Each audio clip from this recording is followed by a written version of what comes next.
So, what did I learn in English? Well, start of the class we played a game called Agree or Disagree. For that really opened up the class for me. Broke the ice in a way. We touched on some fairly heavy topics such as suicide or abortion, which I really think got everyone thinking. And it allowed everyone to share their opinions and not be judged about it, which I really liked. What I learned from that was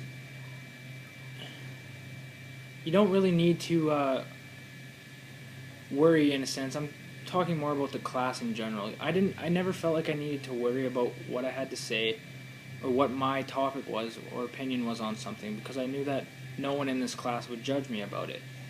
That's something that really helped through the semester and helped me feel more comfortable sharing my ideas with the class. From there on, we moved to Odysseus, or the Odyssey. Now, this relates to heroes. We all know that there's the brooding, daring Odysseus type of hero who seems almost like a olden day Chuck Norris. And sure, there's that kind of hero. And then there's Rocky, another type of hero. A little more subtle, a little less crazy, I guess. But still a hero.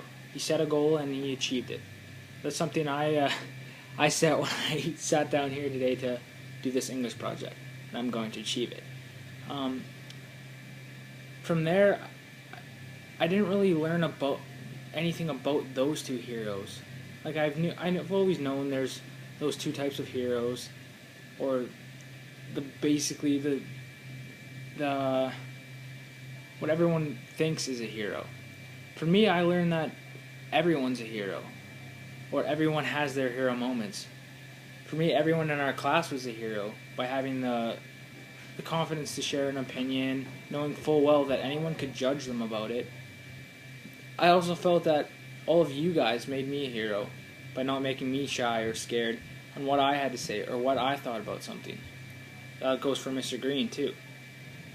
I just felt that our class was full of heroes. Everyone had their opinions and no one was scared to share them because they knew that no one would judge them on it. That also taught me something else. Listen to other people's ideas. Sure, you may be shut off at first or not agree or think it's stupid, but once you get to hear what they're saying or put yourself in their shoes, you really understand how that they could be thinking that. Now this struck me when we had played that game at the beginning, when Lauren was talking about suicide. At first I went in there with the idea, no, suicide's selfish, don't ever commit suicide. It's not fair to everyone else. But after listening to Lauren talk about why she felt that suicide was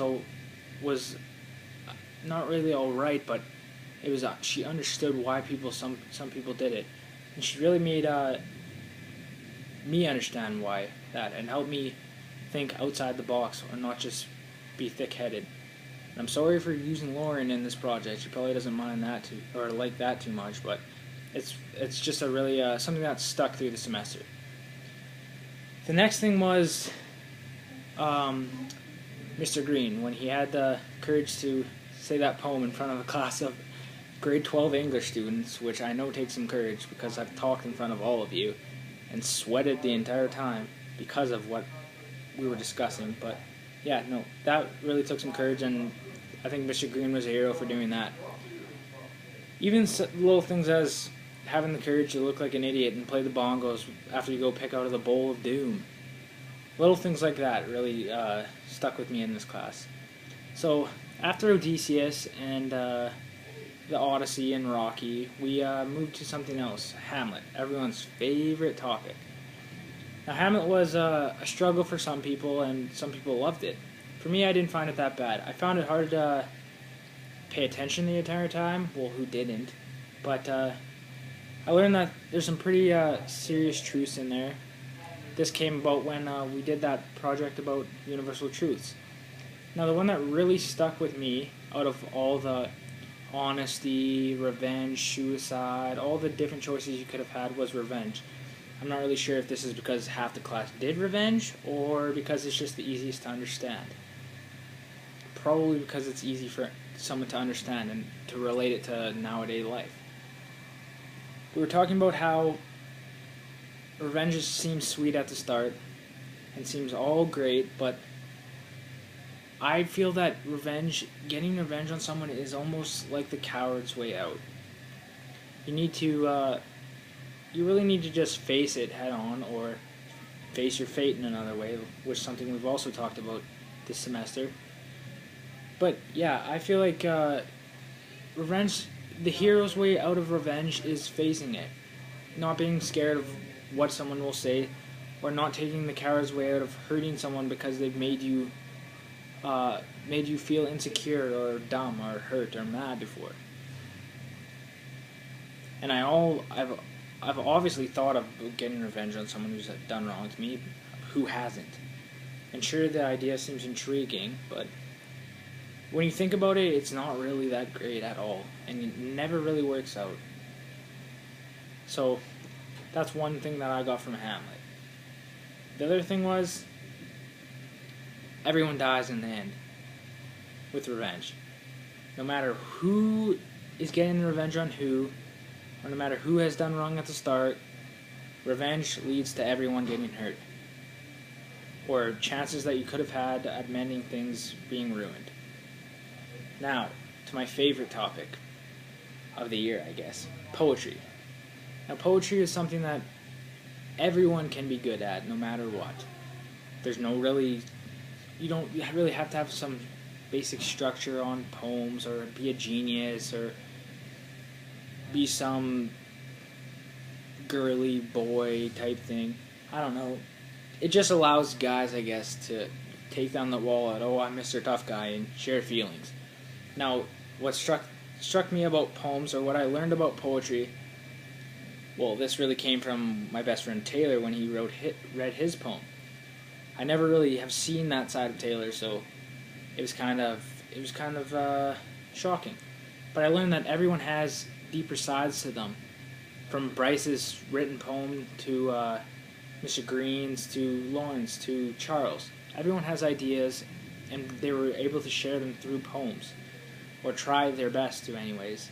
And they knew that people might not understand them, or might not even accept them or like them, but they also had the courage from what they learned in our class. That's probably the main thing that I've learned from this English class. Courage, or not being afraid to share ideas, or there is no wrong answers in English for the most part. Everyone has their opinions. Everyone shared their opinions this semester, and everyone accepted everyone else's opinions for the most part. Or I did. I just found it really great that someone could feel that comfortable in our class to go and share an idea that they maybe have never shared before. So that's what I really learned about that. The courage was the main thing, but I also learned that, no, I'm not going to bring Gatorade references or mustache references into this, but I also learned that really having a class that you trust makes the experience that much better for you. And having a teacher that understands or sees where you're coming from. Now, this is my second semester with Mr. Green, so he sees where I'm coming from, or he knows me maybe better than someone he just started teaching this year. Well, it's something really nice to have. And I can tell you that I never once was scared about sharing my ideas with you guys, because you made me feel so comfortable in that class that I didn't need to worry about it, whether it be sharing what I thought about Hamlet, or trying to interpret what someone was trying to say in Hamlet, or from reading a poem and telling my analysis of it. I also learned that English is probably one of my favorite classes now, just because of this semester. You do your assignments, you do good work, you get it done, and there's always those fun games in there that keep the classes exciting and not so boring. This is probably one of the best English classes I've ever had. We never really had lots of homework or anything. We had our main assignments, we got them done, and the rest of the class was fine. It didn't feel like going to a math class, or I never really, oh great, I have English this afternoon. It was always like, oh, I have English this afternoon, watch a movie and maybe write about it or share our talks about it. Yeah. So, if you took any of that in, or understood any of that, then great. That's pretty much the best way I could share it. And I wrote down all of this, all 5 pages of this, and when I went to go talk it, none of it came out. This is all different from what I wrote down. But I guess that's just me. And I'd just like to thank you guys all for being such great classmates, and hopefully see you next semester. And thanks, Mr. Green, for being a great teacher. And I hope I hope you guys are still awake. Thanks, guys.